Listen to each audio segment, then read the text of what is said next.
Hey guys, Tiago here with Classical Technology. I just wanted to show you guys a little experiment I've been doing with two different computers. I'm going to show you in a second, but behind me, I kind of did an air-cooled computer versus a water-cooled computer in the same environment, sort of where I do a lot of my work. And I wanted to see which one I was going to like using best every day. Forgetting the fact of one's water-cooled and one's air-cooled, I wanted to see, is there really a difference when you're like right next to the computer, sort of in, like an office space or something like that, or even in your gaming room? So on the right here, I have the Cooler Master H500M, which is really a massive airflow type of case. Like there's 200 millimeter fans and right in the opening here. There's space for a lot of water cooling. I have a 2080 Super that I'm water cooling here. And then I have an AMD Ryzen 3800X, which is a fantastic CPU. So that setup works really well. But right next to it, I have a Fractal Design Define R6. I really like the case. It looks super sleek and professional. I have that with a Noctua air cooler with dual fans, of course. That's cooling a 10-core X299 Intel processor. This is on a Strix motherboard, Asus. And the GPU is air cooled in this case. It's a 2080 EVGA for the Win 3, which is one of the best, air cooled GPUs that you could get for the 2080. The for the Win 3s are really, really cool, no pun intended. So I'm going to talk about that a little bit. So let's get started.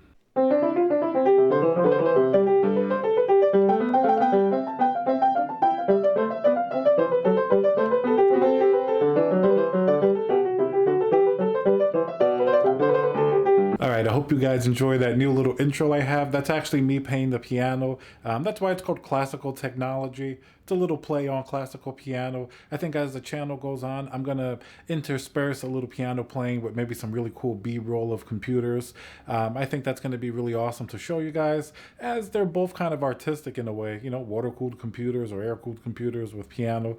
I don't know. Anyway, so let's talk about how these two computers work in the same environment. I have a couple of opinions on both. So let's take a look at each computer. Now, this is the Cooler Master H500M.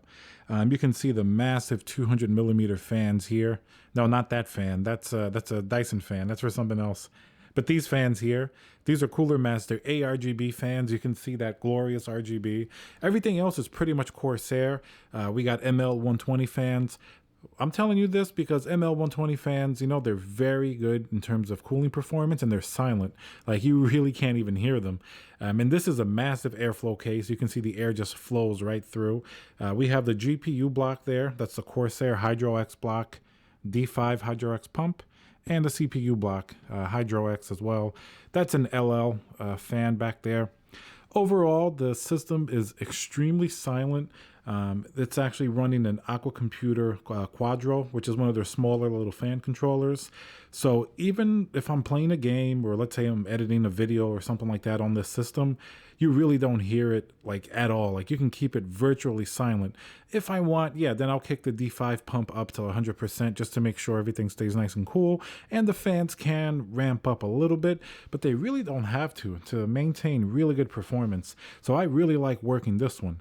Now, the direct opposite of that, let's swing over this way. You see that's an Asus background here, because I'm running an Asus motherboard on this computer, even though this monitor is actually a BenQ 240 hertz 1080p monitor. It's not necessarily the best for like editing or anything like that, but it is the best for gaming. 240 hertz. I put Quake Champions on this, and I just go to town. It's an FPS game. Really nice monitor. So this computer now is going to be sort of the opposite of the water-cooled computer. Everything's air-cooled. We got the Noctua air cooler over there with the 240 millimeter Noctua fans. You can barely see anything else in this case because the cooler is so massive, but I love the look of this. And we have the EVGA 2080 for the Win 3. This is not the Super. This is the older 2080, which is still fine. It's fantastic. You can see everything else is really straightforward in this. Now, in terms of aesthetic, most of the time we like something like this, of course. We like water cooling. We want to see the water-cooled GPU, the CPU, the pump. Obviously, this takes a lot more work to put together. But I'm going to be honest with you guys. I fell in love with this look here because the CPU cooler, like, look at that. Look at how industrial and like really, really cool this looks. It's very straightforward, but it almost looks like an alien spaceship. As cool as this is, and as intricate as it is, and it's so colorful, like literally, look at that. It's RGB everywhere. And trust me, I love this. I really like this understated look. Like the aesthetics are really, really nice as well. And one thing that I found is that this cools almost just as good as that. Like, of course, it's not as good. This is a different CPU. This is a 10 core Intel CPU as opposed to a Ryzen 3800X. So that's going to run a little cooler off the bat. But I was surprised at how nicely this is really cooling that CPU. Even when I do like a Cinebench run, I'm getting at most like 65C, which is pretty impressive for a CPU. Usually in the past with a bad cooler, you could easily reach up to 80C or something like that. And of course, that's at stock. If I overclock it, it's going to be a little more. But look at that aesthetic. It's so clean and like it's so reliable. There are no issues at all. I'm not going to lie, once in a while on the water cooling system, I do have to take something apart because, I don't know, maybe something's not flowing correctly or maybe something's not quite 100%. So you do have to work a little harder with something like this. Something like this just seems like you kind of set it and forget it. In terms of silence, they're pretty much very equal. Like with the water cooling rig, I can get lower temperatures at a lower, noise threshold. But this, I was surprised at how quiet it can get. The only difference is it does seem to generate more heat than the water-cooled system. I guess that it kind of disperses it in the water. So this one, if I really have it running to the max, I have Noctua fans in the front. Everything's Noctua in here. You can see here that's the Noctua Chromax. And of course, I kept the Band-Aid color fans here just because I think they look so cool and they let people know you got Noctua in your system. So airflow going from the front through the cooler. The GPU, of course, is going to be pushing, the hot air into the case, but everything's going out this way and on the top here as well. So it does get hot. Like when this is really going at full tilt, like you're definitely going to feel that heat coming off the back here. It gets pretty toasty. While this, you never really feel the heat. I think the water really helps to dissipate a lot of that and it reaches an equilibrium. And yeah, of course, you do get a little heat coming out from the top, but you get more here.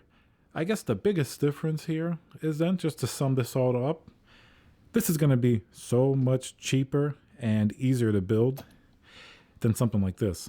Like imagine this, you have to not only buy the GPU, you got to take it apart, slap that block on. Same thing with the CPU. You have to put radiators here. You have to put the pump. You have to do piping. And that's all extremely gratifying. Like I love water cooling, but all you got to do here is, install the motherboard and just slap on the cooler. This takes a couple minutes to put on. It's not as easy as you would think the first time you do it because you got to know how the little bracket goes on. But anyway, it's pretty straightforward. It's not hard. All you got to do is buy that cooler. Even this high-end cooler is less than $100. And the GPU, it's an air-cooled GPU. I didn't have to take anything out. I just basically put it in there. I don't really have to take out the cooler or anything like that to water cool it. So you could literally put something like this together, within an hour or two. If you want to do a really nice job, a few hours with the cable management. While this one definitely will take you more than a couple of hours, just because there's so much more going on. In general, of course, I prefer to do something like this. This was my first really serious air-cooled computer, and I was just really surprised at how much I liked it. So having these two computers side by side, it really gave me a lot of insight, and they have a lot more in common than they do in terms of differences. That was one of the things that I really learned, because the last few years I've been doing almost exclusively water-cooled computers, some AIO, but I really like water-cooled computers because that lets you get a little bit of artistry and creativity in there. But I was surprised at how much I liked an air-cooled system like this. Not only for the look that I mentioned, but the performance actually often is on par with a lot that you can do with water cooling, but it's considerably cheaper, and it's a lot easier to put together. So I was actually really happy, and I love that I have these two side by side to compare. So it's definitely really a lot of fun. So basically, at the end of the day, the main thing that I want them to do is just really, have a low noise profile and not be spewing a bunch of hot air in my face if they're right next to me.